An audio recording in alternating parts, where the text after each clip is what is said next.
If a future president were to direct the armed services to attack the home of a political rival, would that be an official act? I think that is one of the questions the court leaves open for us. If his own... The fact that it's not a clear no is the problem. I am so damn tired of being lied to. I don't think I can deny it anymore. You can't stick to your story if you think it flies. But I'm not gonna buy it anymore. Hello, my friend, and thank you for listening to the 309th episode of Congressional Dish. I am your host, Jennifer Briney. And it's official. My denial phase is officially over, as is our joyous holiday season when we were able to just ignore Donald J. Trump. But it's official. President Donald Trump is back. And that means that for the first time, we have elected and now sworn in a known criminal to be the president of the United States. Now, when I say that, you might be thinking that I'm referring to the 34 felonies that he was convicted of for paying off a porn star, but that's actually not what I'm referring to. I'm actually referring to his real unforgivable crime that he committed that he seems to have gotten away with, which was conspiring to fake 7 election certifications from 7 states that he lost in 2020, and then attempting to get those fake documents used on January 6, 2021 during the official election certification in Congress in order to stay president. Now, if you're not entirely sure what I mean when I talk about that plot, I do think that you should probably listen to my episode 266 called Contriving January 6th. That was the episode where I listened to more than 20 hours of hearings that took place in the January 6th committee investigation, and I gave you all the good stuff, and I put it in order of the story, right? So like the first half is really about the riot, and the second half is really about this attempt to get these fake documents created and used in that ceremony. And so if you're going to do your homework before listening to this episode, listen to the second half of that episode, because that's a story that I just don't think that most Americans are all that aware of, since most of the attention when it comes to January 6, 2021 was paid to the riot, but it was really the 2 months leading up to that day that explained what was going on that day and what the real crime was. The real crime was all about those fake documents, and that crime will be referenced quite a bit today. But Americans who voted for Donald Trump to return to the presidency for reasons that I cannot and will not try to explain, because I was not one of them. But those Americans who voted him back in power have shielded him from being prosecuted for that crime, at least for now. Because after he leaves office, he can still maybe be prosecuted on the state level, even if he pardons himself. But that's a future if that's not even worth discussing right now. Right now, Donald Trump is president of the United States and legally cannot be tried in court while he holds that office. But the Justice Department, during the Biden administration, was preparing to prosecute Donald Trump for years. They were doing an investigation and putting all their evidence in order. And in that process, Donald Trump filed an argument in court that essentially said that because he was president of the United States during the time that the plot to steal the election was taking place, he argued in court that he's immune from prosecution. And that legal challenge made it all the way to the Supreme Court. And in the beginning of July 2024, the Supreme Court ruled that, well, I don't know how to finish this sentence, because the ruling was kind of complicated, so much so that members of Congress called in experts to help them understand it. And so today, I'm going to play for you highlights of what they were told in a hearing that took place in the Senate Judiciary Committee at the end of September. But before we get into the hearing, I do want to remind you that this show is listener-supported. And quite frankly, this show has been carried by the same group of producers for a long time now. What became crystal clear to me in the 118th Congress, which is the last 2 years, is that my strategy of giving away all of the informative episodes for free and counting on the honor system for funding, well, it just isn't working anymore. Because this show has not grown in 2 years. But my costs have. Inflation hits me too. And so for the 119th Congress, I am now going to be putting substantive episodes behind the paywall. I gave everything away for free for over 12 years. I tried. But there is a reason why literally every writer and podcaster I know has content behind a paywall. And I need to start taking my business as seriously as they do. It's time. And so, if you want all of the information that I have to give, it is time for you to pay me to access it. And so, for an example of what you'll find behind the paywall, this month on Patreon, I have aired full interviews with members of Congress that I recorded at the Republican and Democratic National Conventions. Interviews that I got to tell you are fascinating to listen to now with the benefit of hindsight, especially the Democratic Party ones.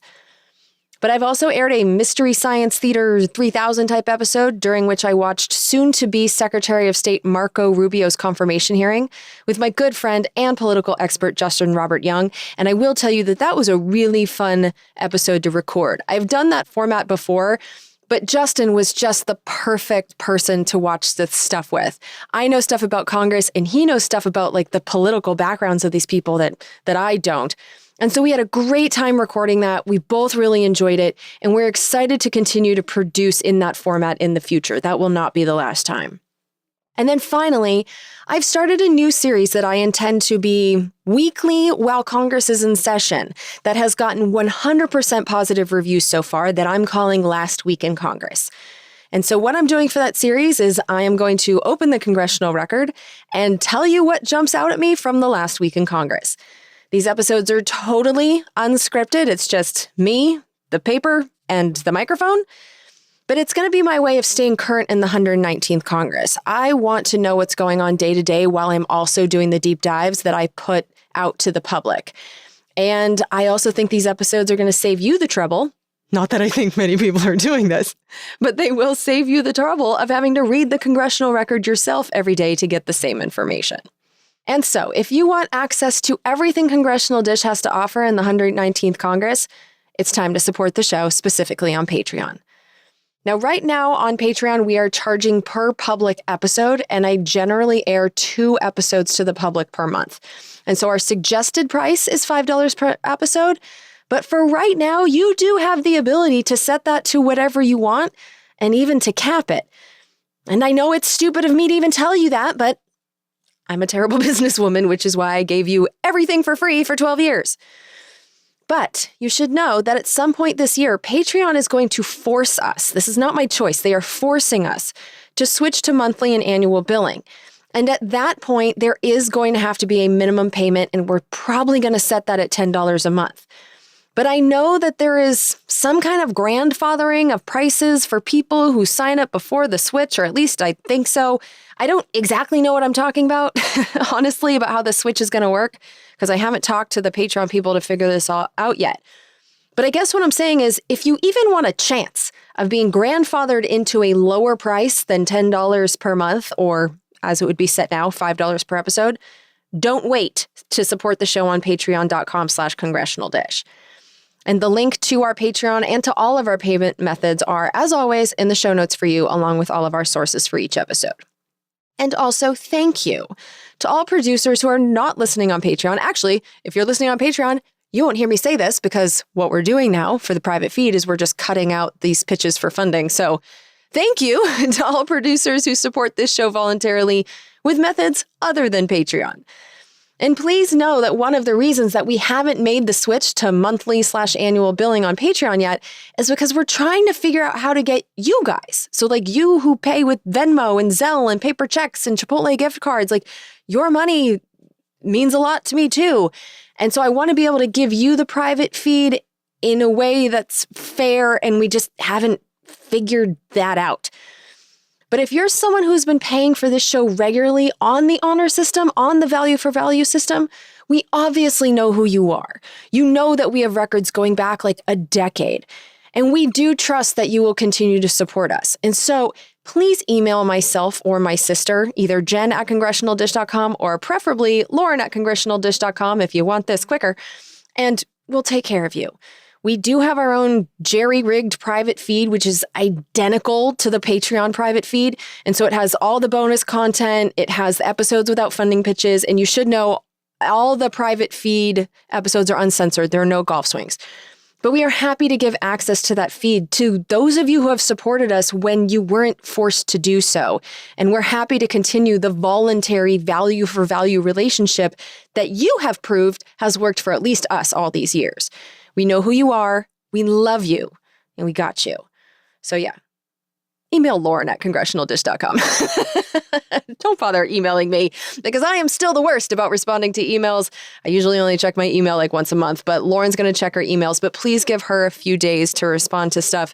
She just returned to her house after evacuating from the fires, and she has 2 kids, and, we're doing the best we can over here. This is a small operation. So yeah, give us a couple days to respond, but we'll take care of you. Okay, so now that that's over with, let's get into the hearing. So last summer, after the immunity ruling was released by the Supreme Court, I produced an episode about it. It was episode 295. I called it Consequences of the Supreme Court, during which I read from the ruling, and I definitely highlighted Justice Sotomayor's dissent in particular because she had some real scary language.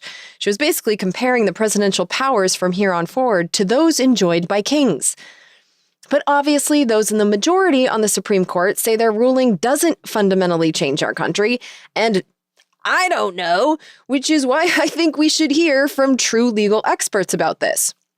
And so getting us started with a summary of the ruling, here's the Democratic chairman of the Senate Judiciary Committee in the last Congress, in the 118th Congress when this hearing took place. Here's Senator Dick Durbin of Illinois. In plain language, the court created 3 categories of varying degrees of presidential immunity. Core presidential actions, absolute immunity. Unofficial or private actions, no immunity. Actions within the outer perimeter of official acts, presumptively immune. The decision also protects any president by preventing prosecutors from using evidence related to conduct or acts that are immune to prosecute a president for acts not protected by immunity. The court also found that the president's motives, corrupt or not, may not be questioned. Okay, so as you heard, this really does depend on what the president does and what his actions can be categorized as. And so as Dick Durbin explained, there are now 3 categories of actions, each with a different level of immunity. So there's core presidential duties that have absolute immunity. There's private actions, which have no immunity. And this is the messy one. There are, quote, actions within the outer perimeter of official acts, unquote, which have presumptive immunity. But first, let's get this one out of the way because there's one category of immunity, core duties, that do seem uncontroversial in their immunity. So here's Professor Mary McCord. She's the executive director at the Institute for Constitutional Advocacy and Protection and a law professor at Georgetown University Law School. Professor Mary McCord, before becoming a Georgetown University Law School professor, was the Principal Deputy Assistant Attorney General for National Security from 2014 to 2016, and then she became Acting Assistant Attorney General for National Security at the U.S. Department of Justice from 2016 to 2017. So this was all during the Obama administration. And then before that, she was an Assistant U.S. Attorney for almost 20 years at the U.S. Attorney's Office for the District of Columbia. She's tried a lot of cases. And so here's her take on the idea that core presidential actions are absolutely immune from prosecution. I agree that a president is immune from criminal prosecution for exercises of core constitutional powers. These include the pardon power, the veto power, and other powers committed to the president by the Constitution or recognized throughout our nation's history. For these exercises of powers, the president's authority is conclusive and preclusive, meaning that Congress may not act upon it, nor may courts examine it. And that's a sentiment that you're about to hear echoed by Jennifer Mascott. Now, Jennifer Mascott is the director of the Separation of Powers Institute and an associate professor of law at the Catholic University of America at the Columbus School of Law. She's also a member of the Federalist Society, which is an ideological organization founded in the early 1980s that is known for being packed with so-called conservatives. And so it shouldn't be terribly surprising that she is someone who helped Trump's Supreme Court nominee Amy Coney Barrett get confirmed, and she clerked for both Justice Clarence Thomas and Brett Kavanaugh. I also think it's worth noting that she was working in then-President Trump's Office of Legal Counsel through January 2021, while the plot to keep Trump as the president was unfolding around her. And I don't know if she played any role in that. I know for sure she was not a central figure in the plot, because I don't remember her name in the January 6th committee at all. But because she was in that office, she was around. And so out of these witnesses, let's just say she's not one that I fully trust. And so with that in mind, here's Professor Jennifer Mascott explaining what the core functions are, the actions of the president that are fully immune from prosecution. And then she explains her interpretation of the messier category of actions within the outer perimeter of official acts. The court sets out two categories of potential immunity. The first represents a category that the court describes as involving core executive functions, and arguably this is a relatively modest subset.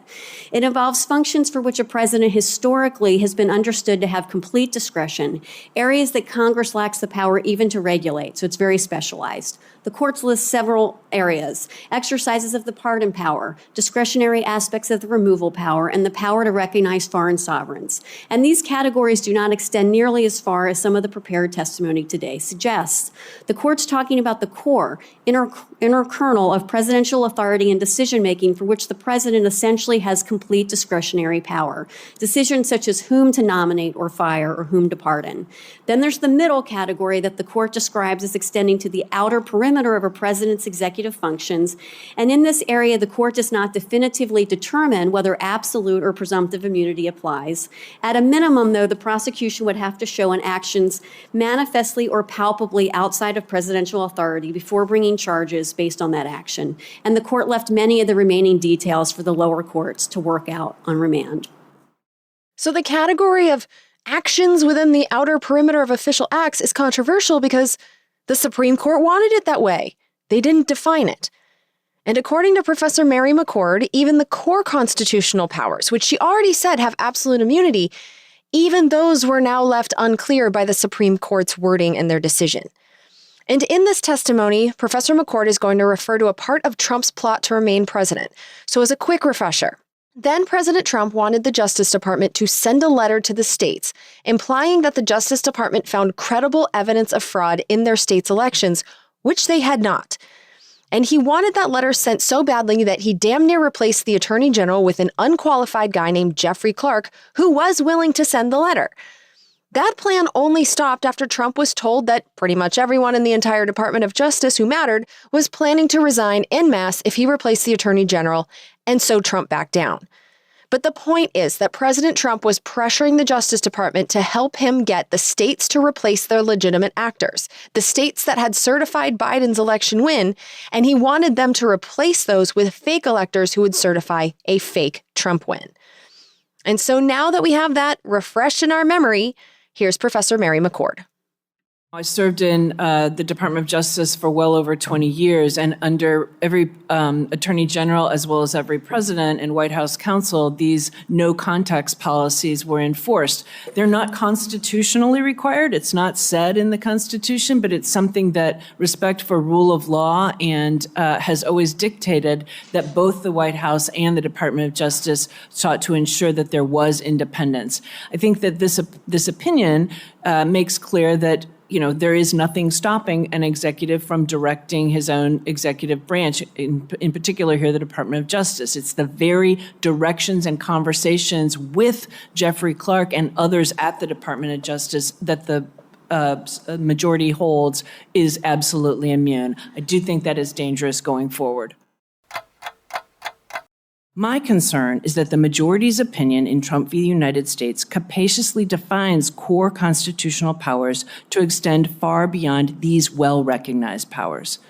Concluding that the investigation and prosecution of crimes is a quintessentially executive function, the majority holds that the former president is absolutely immune for alleged conduct involving his discussions with Justice Department officials.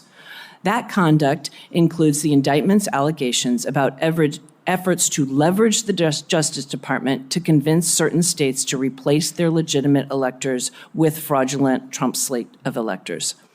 The majority seems to source this in the Take Care Clause, but that clause says that the president shall take care that the laws be faithfully executed, explicitly recognizing Congress's role. Justice Amy Coney Barrett recognized this, writing separately that Congress has concurrent authority over many government functions, and it may sometimes use that authority to regulate the president's official conduct, including through criminal statutes. She would not read the Take Care Clause so expansively. Unfortunately, Justice Barrett's well-reasoned concurring opinion did not command the majority. The potential abuses of official power that are made possible by the court's ruling and the neutering of Congress's ability to act are alarming. Consider first the Department of Justice. Is Congress now disabled from tying the appropriation of funds to certain areas of law enforcement, or from enacting legislation that governs department organization and functions, or from oversight requesting records and testimony from department and FBI leadership? What would stop a president from directing the investigation of his political enemies, journalists, or activists, even where there is no basis for doing so?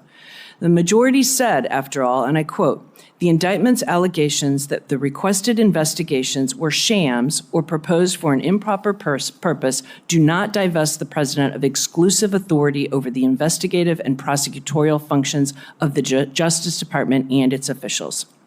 Could that sham investigation include directing the FBI to engage in unlawful surveillance, or bypass seeking a warrant to search a home or workplace, or to target individuals or groups based on race or religion? If the president were to bring a civil suit against the Department of Justice, as the former president has provided notice that he intends to do, could he order the department to settle the case for millions of dollars, even if the suit itself were baseless? Moreover, the rationale of the majority's decision would appear to apply to all departments and agencies. No potential criminal prosecution would prevent the president from directing the IRS to launch baseless criminal investigations. Likewise, no potential criminal prosecution would prevent the president from using the CIA for domestic operations. The reforms enacted by Congress in the wake of past abuses would be impotent in the face of a president unconcerned about adhering to the rule of law. And here's an example of what she's afraid of. Here's Senator Alex Padilla of California speaking to Professor McCord. If a future president were to order the Department of Justice to cease investigating their spouse, their child, or themselves for alleged criminal conduct, would that be an official act? It would appear that under the court's ruling, yes, that would be immune. Actually, even more than official act as core constitutional powers. Because the president directs the executive branch. Scenario number 2. If a future president were to direct the armed services to attack the home of a political rival, would that be an official act? I think that is one of the questions the court leaves open for us. If his own... The fact that it's not a clear no is the problem, because the president is the commander-in-chief. And so I guess when it comes to our near-term future, do you think President Donald Trump fits the description of a president unconcerned about adhering to the rule of law? And whether you do or not is pretty much what will determine your current level of concern for the next 4 years. Now, personally, based on Donald Trump's brazen criminal attempt to fake official documents to remain president in 2020, which was a plot that required dozens of people to be tricked into participating in, my level of concern is off the charts. And my concern appears to be matched by former Deputy Solicitor General of the United States, Philip Allen LaCovrara. I don't know how to say his name. But he is someone who is most famous for having been on the Watergate Special Prosecutors Team, which was the team that was investigating President Nixon's crimes before he was pardoned. Here's what he had to say about the Supreme Court's ruling. Having served before the Supreme Court for almost 60 years, I have no interest in attacking the court as an institution. Rather, what I'm trying to suggest is that the court, in this decision at least, has brought criticism on itself.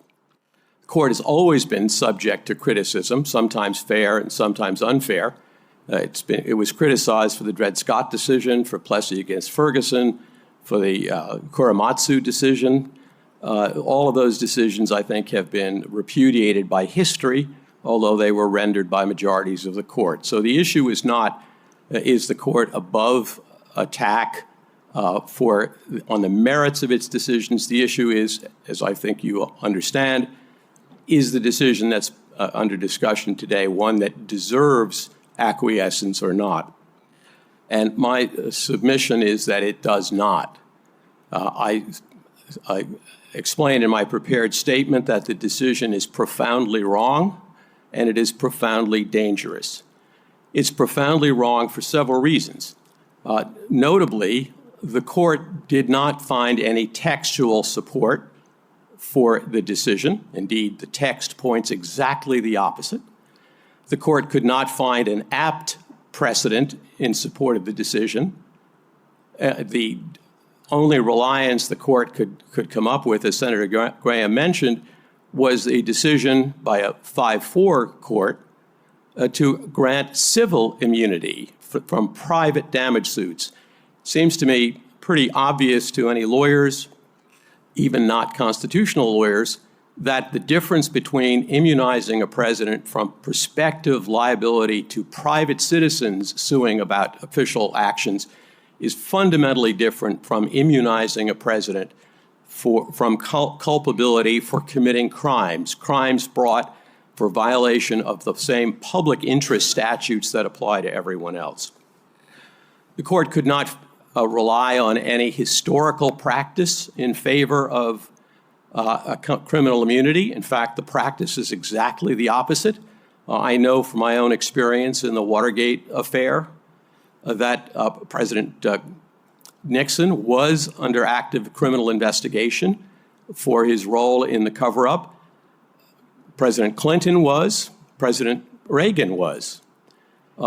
At no time before 2024 did any serious lawyer, nor did any of those presidents, claim that there was any kind of immunity from criminal exposure for crimes committed in office, including crimes committed allegedly in the performance of official function. The only issue that was debated during the Nixon period was whether the president could be indicted while still in office. Everyone, including President Nixon and President Ford, in granting a pardon, concluded that the president could be indicted for official acts after he left office. Constitutional text points in that same direction. The impeachment clause says that any person, including the president, whether or not impeached, is liable for indictment, prosecution, and punishment. And that necessarily includes official acts, because the only offenses for which a person, including the president, may be impeached are official acts: bribery, treason, and what are described as other high crimes and misdemeanors. Those were understood when the Constitution was adopted to be maladministration or the improper and possibly criminal performance of official acts. That indeed is what the term bribery means: taking money to perform an official function. Text of the Constitution could not be clearer that a president is subject to indictment, trial, and punishment for that kind of improper, that is, illegal performance of an official function.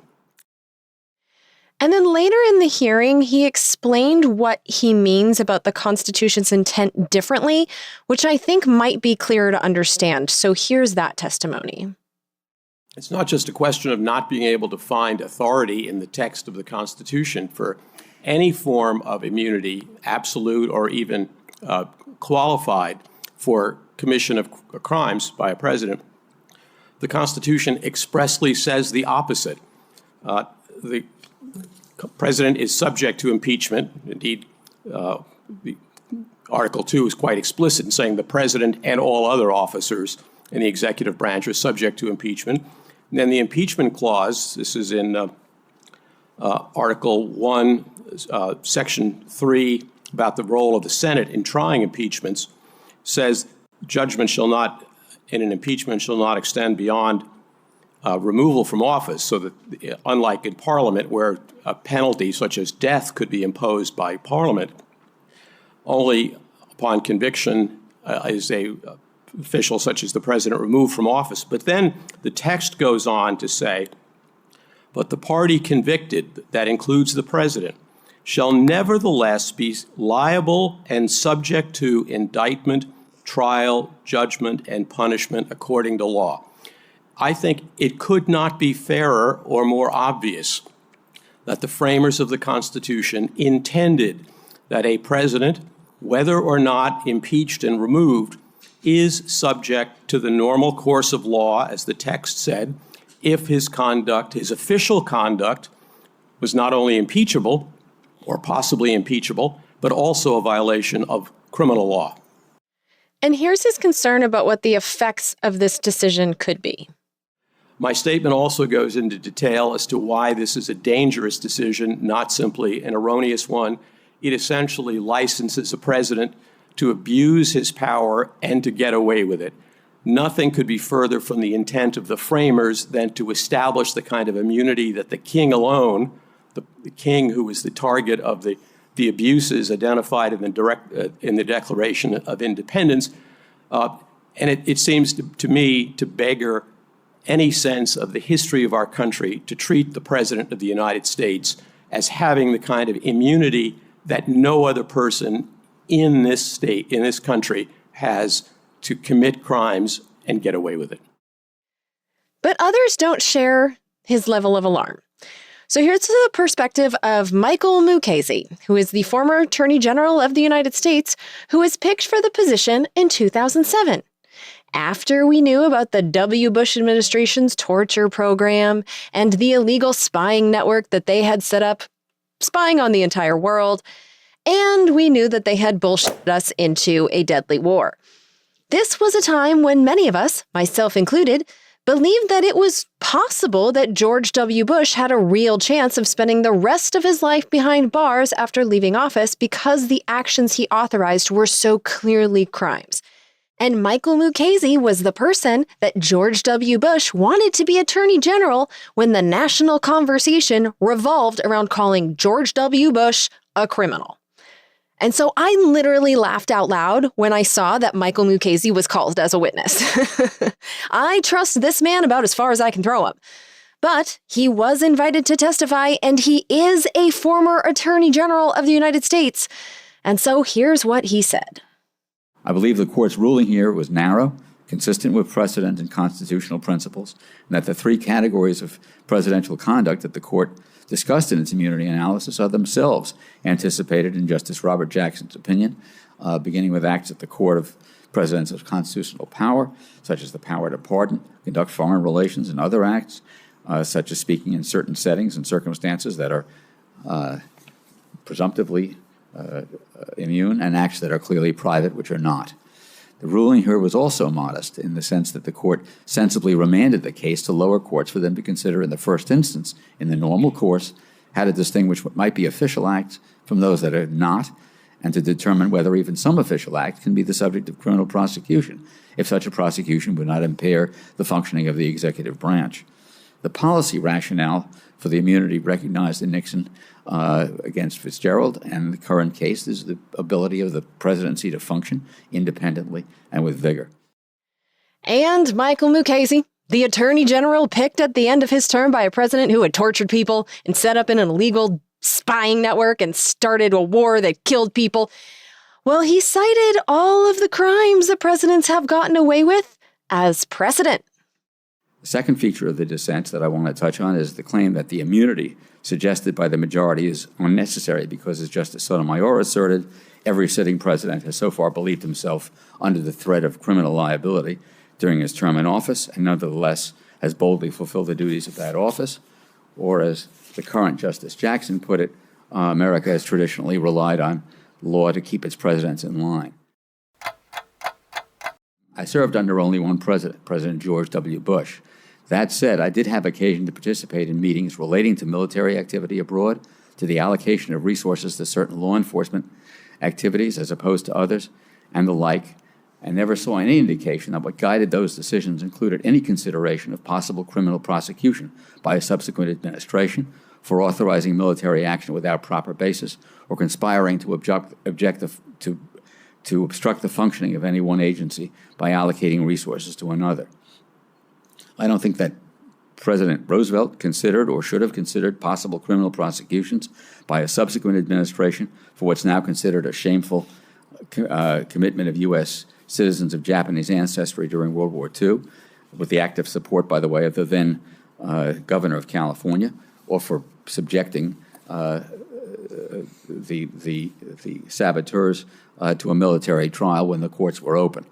I think if one examines the historic record of controversial acts by presidents, it would be dangerous, particularly, although not exclusively, as to acts that impact national security, such as border or drug enforcement, to subject presidents to the constant threat of prosecutions for official acts when they leave office. And even more pointedly, I doubt that many people think that our country would be better off if prior presidents had in fact been subjected to those prosecutions. Now, many criminal statutes are broadly worded and could apply to the official acts of a president. For example, the conspiracy statute has been held to criminalize any conspiracy for the purpose of impairing, obstructing, or defeating the lawful function of any department of government. And as the Supreme Court has noted, virtually every president is criticized for insufficiently enforcing some aspect of federal law and could be hailed into court by an enterprising prosecutor for doing that. Now, we've never required presidents to function under the threat that their official acts might subject them to criminal charges under a subsequent administration.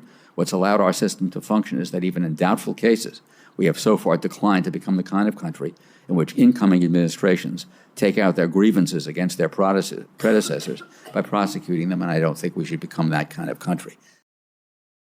And then later in the hearing, Senator Ted Cruz, a Republican, helped Michael Mukasey make his case that the fact that no president has been prosecuted for clear crimes means that they never should be.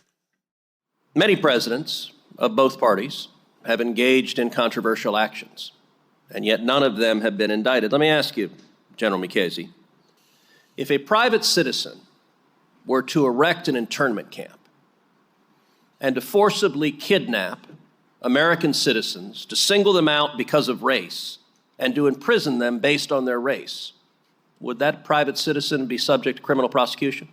Would. When President Franklin Delano Roosevelt did the exact same thing and erected Japanese internment camps, was FDR prosecuted?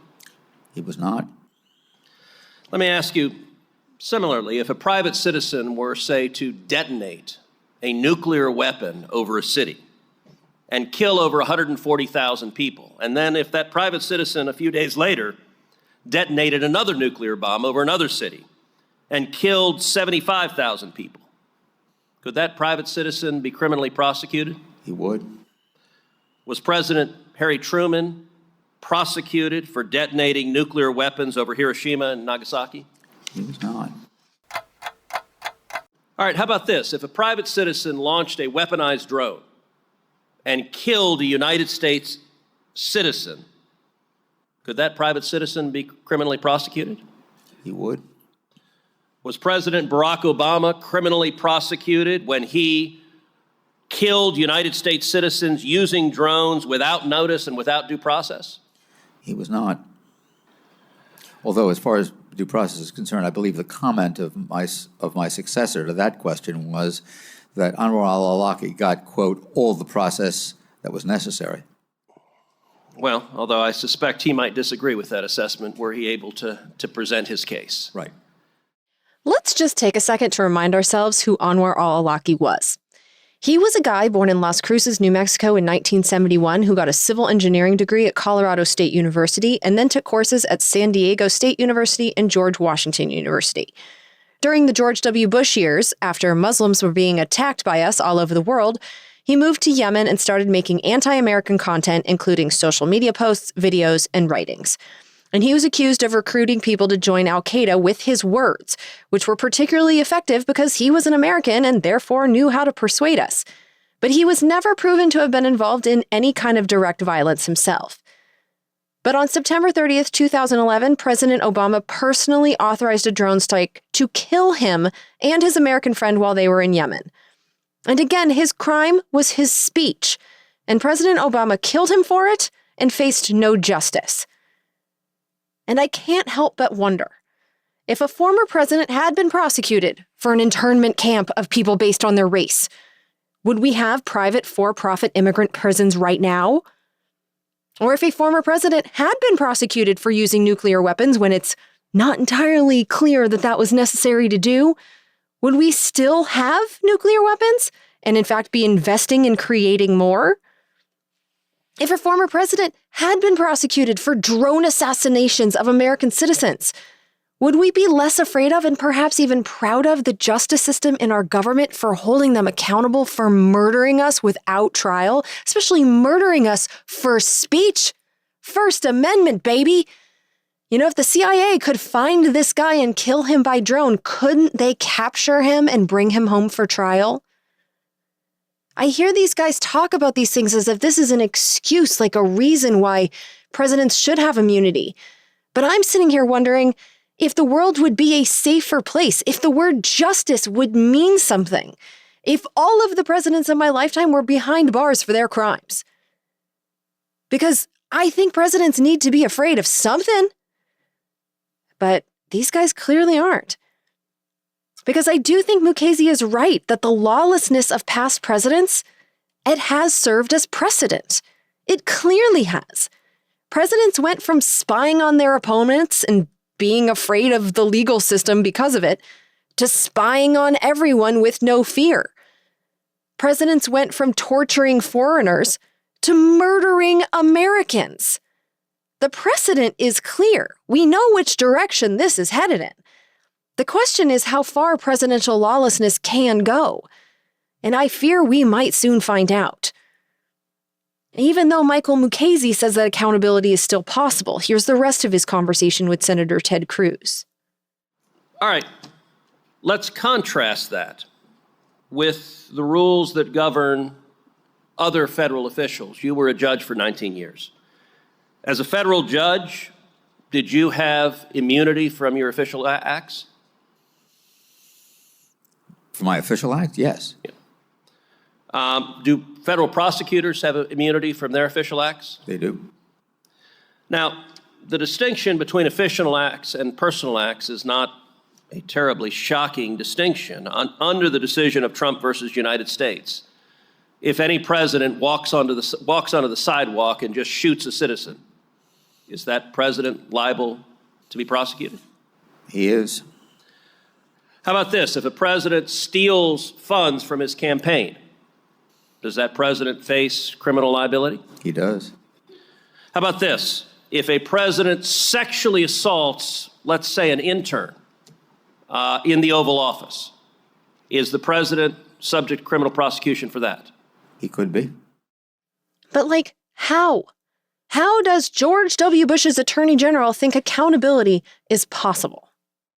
Rather, I'd like to focus these brief remarks on two claims in the dissenting opinions. The first is the effect that the majority opinion would immunize the president from criminal prosecution for directing the military to assassinate a political rival, or from organizing a coup, or from taking a bribe to confer a pardon, or from removing a cabinet official by poisoning him. I believe respectfully that the dissenters attribute a complete lack of common sense to the majority and thus misread the majority's view of official acts. Just to take the first of these horribles, directing the assassination of a political rival, under certain circumstances, the president is empowered to use lethal force, even to kill an American citizen, but based on findings prescribed in a statute. A president, as commander-in-chief, is empowered to authorize the extrajudicial killing of an American abroad, as was done in the case of Anwar al-Awlaki. President Obama should not be, and by any common sense standard is not, subject to criminal prosecution or punishment or civil liability, even based on a claim that some of his findings were not correct or were inadequate. But even though the president as commander-in-chief may direct the military to do acts that are lethal, I don't think there's any sense in which, in order to do something facially unlawful, like assassinating a political rival or organizing a coup, could be considered an official act, consistent with the majority opinion. In fact, although in a footnote, the majority makes the obvious specific by saying that the president could be prosecuted for taking a bribe in return for a pardon, so long as the bribe and the public record of the pardon could be proved. without delving into the deliberations underlying it. But there's the rub. If it could be proved without delving into the deliberations underlying it, evidence is needed to prove anything. And again, let's remember what the Supreme Court decision did. Here's Chairman Dick Durbin, or then Chairman Dick Durbin, the chairman of the Senate Judiciary Committee. There was also a part of this decision which limited the use of evidence by prosecutors. And that was noted not just by me, but certainly by Amy Coney Barrett, a Trump appointee to the Supreme Court. Here is what she said. Before I quote her, the holding was a bridge was too far for her. She argued that, quote, the Constitution, of course, does not authorize a president to seek or accept bribes, yet excluding from trial any mention of the official act connected to the bribe would hamstring the prosecution. Professor McCord, as a former prosecutor, would you walk us through what prosecutors need to establish to successfully secure a conviction, and exactly how this prohibition on evidence in the Trump versus United States case would prevent prosecutors or harm their efforts to do so? Yes, a prosecutor, of course, to prove any criminal case must prove beyond a reasonable doubt every element of the offense charged. And to do that, they introduce evidence into court that establishes those elements and argue to the jury that the elements have so been proven. By hamstringing a prosecutor, even in a prosecution that the Supreme Court has now told us is possible, a prosecution for unofficial acts, purely personal acts, by barring evidence of official acts in those prosecutions, that severely hamstrings the government, as Justice Barrett pointed out in her dissent to that part of the court's opinion. Finally, the decision leaves open whether the president's immunity could be extended to subordinates and whether the defendant's limitation on the admission of official acts evidence, even in a prosecution for purely private acts, might be extended to subordinates. But they might not even need that protection if the president promises pardons. This would not only remove an important deterrent to engaging in unlawful abuse of power at the president's direction, it would effectively negate Congress's criminal contempt authority, ending congressional oversight of the executive branch as we know it. And on top of prohibiting the admission of key evidence, the Supreme Court ruling also limited the establishment of motive in cases against presidents. Here's Senator Mazie Hirono of Hawaii speaking to Professor Mary McCord, who again served as assistant U.S. attorney for 2 decades, and she has tried many cases herself. You can't bring in the motivations, regardless of whether the motives may have been based on his responsibilities as the president. How can you prove that the president was doing things that should hold him criminally liable? Well, certainly mens rea that includes specific intent to commit a crime, and that is an element of every one of the crimes that's charged against Mr. Trump in the January 6th prosecution. That's required at trial. The Supreme Court has actually said, though, that you can't even look to motive when determining whether the allegations involve official acts or purely private acts. And again, I think that hamstrings the judge in even making those determinations, because if you can't look at the intent, it makes it very difficult to determine in some cases what might be on which side of the line. And I think that's the main takeaway here. It's going to be difficult to determine where the line is. And I think a lot of legal conversations are going to sound a lot like this when it comes to presidential accountability going forward. So here's Senator Peter Welch of Vermont speaking first to Michael Mukasey and then to Professor McCord. What about a president ordering that political opponents have the IRS pursue them? Is that acceptable or not? It is not. So should the president have immunity for that? The president is, first of all, politically answerable for that kind of behavior. We're not talking about that. I know that. Well, then don't say it. Okay. I withdraw the comment. Thank you. The ordering the IRS without basis to focus its activities on political opponents. Well, why in the world would the President of the United States, who's got a lot of things to deal with, decide that person A or person B should have the IRS go after them? How in the world, in what world would that be legitimate? It is not legitimate, as I said. So should he or she get immunity for that? No. All right, what about the professor's recitation of Nixon's focus on going after Jews in government? Again, no. So no immunity for that. Correct. But under this decision, Professor? No. All right, I gather that question is not directed at me. No, I did direct it to you, but I want to ask Professor McCord. Senator, I think this is what's left open by the decision. Because the Supreme Court capaciously defined these core constitutional powers as absolutely immune, it opens the door to the very types of activities that my colleague, Judge Mukasey, agrees should not have immunity. Now, there could be other readings, but the Supreme Court doesn't tell us those, and we're left wondering exactly how far this opinion goes. There are just so many questions that I don't think can be answered until they're tested.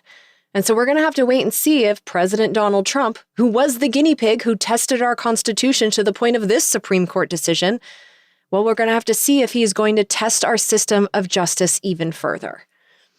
But regardless of what Donald Trump does or doesn't do, he's a temporary issue.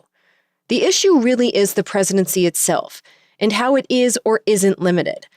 And if we think that the presidency is too powerful, that long list of unpunished crimes is a bad thing and that we might want to change the pattern, as I know I don't like the direction this has all been headed during my adulthood. Well, the real question is, what can we do about it? Here's Senator Chuck Grassley. He's a Republican speaking to Professor Jennifer Mascott. Again, she's the Federalist Society lady who worked for the Trump appointees on the Supreme Court. But here's their conversation about what could be done about it if we wanted to change this situation. Can a federal statute overturn a constitutional interpretation by the Supreme Court, or would a constitutional amendment likely be required? Well, in our system, we treat the interpretations by the Supreme Court as a final judgment. So a federal statute, no, would not overturn it. You would need a constitutional amendment, and that's intentional because of the high bar that it takes with the support of 3/4 of the states to be able to get a constitutional amendment, to be able to override previous understandings of the Constitution. And following up on that, here's Senator Mazie Hirono of Hawaii speaking to Professor McCord. What do you think about a constitutional amendment that would make it very clear that no one is above the law, including the President of the United States? I asked that of Ms. McCord. Yes, I'm familiar with your and your colleagues' proposed constitutional amendment, and I think that is something, that legal scholars can study, but it seems like it is a response that to this opinion. I would note potentially the need to carve out actual core constitutional powers, but I don't think the amendment was necessarily intended to override those. So both sides of the aisle have made it clear that there's really only one remedy for this, and that's a constitutional amendment. And so I guess that's the good news, that there is a way to undo this ruling if we do come to regret giving the presidency this much power, and if we want to ensure that the president is not allowed to be a criminal. If our country finds this Supreme Court ruling necessary to undo, which I'm already there, but clearly many of us aren't, based on the fact that a known criminal was legit elected president again, it is nice to know that there is some kind of path. But this is where we are now, whether we are comfortable with it or not. A criminal is president, and the Supreme Court has made it much harder to prosecute a president for crimes committed in office. And so the main takeaway I have is that the legal experts, they simply don't know what President Trump and all presidents who come after him will be able to get away with because of this ruling. The only thing that's certain is that we are right now in uncharted waters. And I wish I had something positive to say to you here, some kind of silver lining. But on this, I don't. I'm nervous about our future in large part due to the lawlessness that some people, specifically corporations and our presidents, have increasingly enjoyed during my lifetime, and the lawlessness just seems to be getting worse. And Donald Trump is just a symptom of that. This ruling doesn't go away when his term ends, and that's something that we're going to have to keep in mind.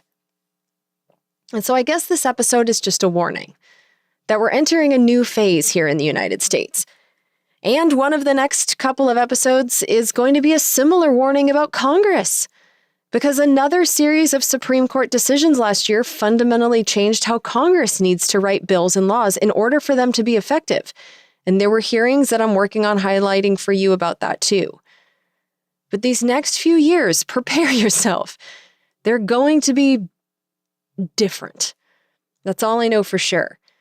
And what I can do for you is pay close attention to our lawmakers and to listen to what they're being told and to hopefully read the tea leaves as they appear in Congress to hopefully help you navigate this new era as best you can, financially and physically.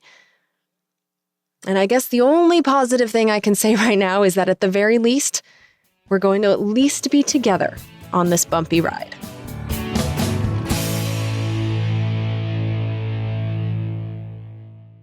So I am truly honored to announce our new executive producer on this episode, Barbara Hardin.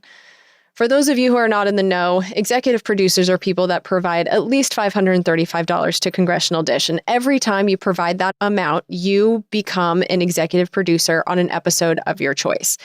Becoming an executive producer does two things for the episode that you choose. It lends your vouch to that episode, but also moves it up the most valuable episodes list. And by the way, we do have a shakeup at the top of that list. For a really long time, Contriving January 6th has been in the number one spot, but it has been kicked out. Now we have War Money in the number one spot. That is the episode that has the history of Israel as the main focus of it. So yeah, we have a shakeup on the most valuable episodes list, and that is because people who pay for this show are investing in these episodes and they are determining the order of that list, which really helps new people know where to start. And so Barbara Hardin, with her executive producer credit, is going to be moving Congressional Dish 254, the baby formula shortage episode, up that list. And this is an episode that she personally helped me research. We had a conversation about it. She's an expert in the formula field for, lack of words coming to my head right now. But Barbara has also been contributing to Congressional Dish in a very essential way in that she is Claire. Claire is our production assistant. She is Claire's mom. And so to know that she is this proud of the work that we are doing, this is a true honor to put your name on one of our episodes, especially the one that we worked on together. So thank you, Barbara. And Barbara sent in a message to the community that I would like to read to you right now. So Barbara says, I am proud to put the executive producer stamp on this one. I think it's so important for everyone to understand that making formula for our most vulnerable and precious citizens is not a perfect process. Bad things can and do happen. It's surprising for most people to learn how little oversight there is in manufacturing. We heard again in your recent episode on food safety that our government largely allows the infant food and big people food industry to test their own products and regulate itself. Not to mention that the U.S. could be doing a much better job of supporting new parents to use alternatives to formula. Things like breast or chest feeding. That said, formula is a vital food that is needed for many, many infants. Families should not have to worry whether formula will be safe for their infant or if it will be there if it is needed. Again, great job on this episode. And again, thank you so much for supporting this show and for creating Claire. I don't know what I would do without Claire. And thank you again to all of our executive producers and producers of Congressional Dish. Okay, so I am working on some more episodes for you.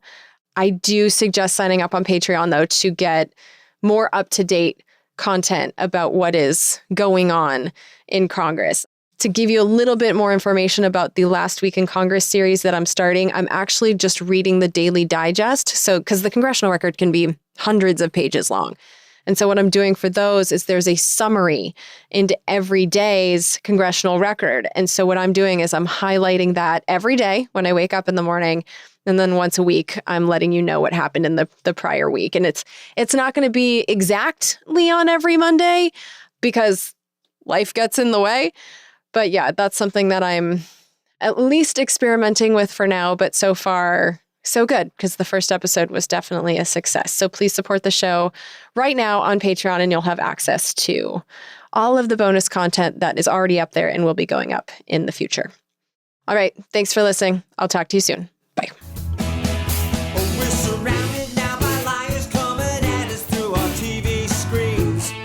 We don't have a domestic spying program. They're content to fight in black and white despite the many in-betweens. We got a president who plays with the facts. And then he waves a flag to cover his tracks. As if a lie is alright if the end will justify the means. Now we are so damn tired of being lied to. The polar ice caps aren't going away. We don't think we can deny it anymore. You can stick to your story if you think it lies. But we're not keeping quiet anymore. We are so damn tired of being lied to. Government jobs consume the profits of the private sector. We don't think we can deny it anymore. You can stick to your story if you think it flies. But we're not keeping quiet anymore. Now we're not keeping quiet. These bills represent common sense, bipartisan solutions that actually solve problems.